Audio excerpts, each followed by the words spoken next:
La repentance. Repentance et restitution. La véritable repentance s'accompagne toujours de restitution. La restitution consiste à amender les torts commis à l'endroit d'autrui, à restituer les choses volées au propriétaire, à payer les dettes, à rendre ce qu'on a fraudé, à se confesser à celui qu'on a offensé, à s'excuser auprès de ceux qu'on a diffamés, à avoir une conscience libre de toutes offenses à l'égard de Dieu et des hommes. La restitution est un concept biblique, dont il est question à la fois dans l'Ancien et le Nouveau Testament.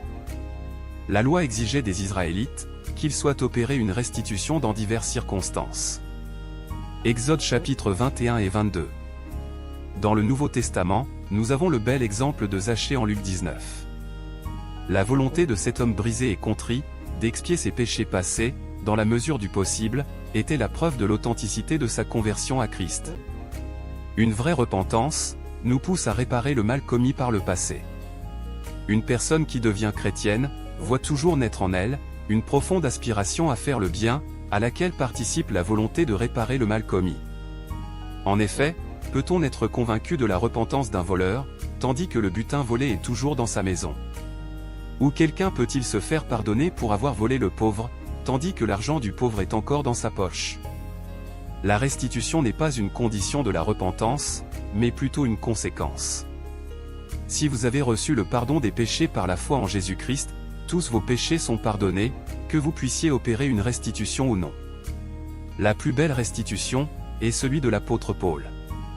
J'ai été crucifié avec Christ, et si je vis, ce n'est plus moi qui vis, c'est Christ qui vit en moi. Si je vis maintenant dans la chair, je vis dans la foi au Fils de Dieu, qui m'a aimé et qui s'est livré lui-même pour moi. Galates 2 verset 20. Nous avons tous une dette d'amour à rembourser, et tous ceux d'entre nous qui ont été pardonnés, bien qu'ils ne l'aient pas mérité, sont appelés à passer toute leur vie, à rembourser cette dette d'amour, en servant Dieu.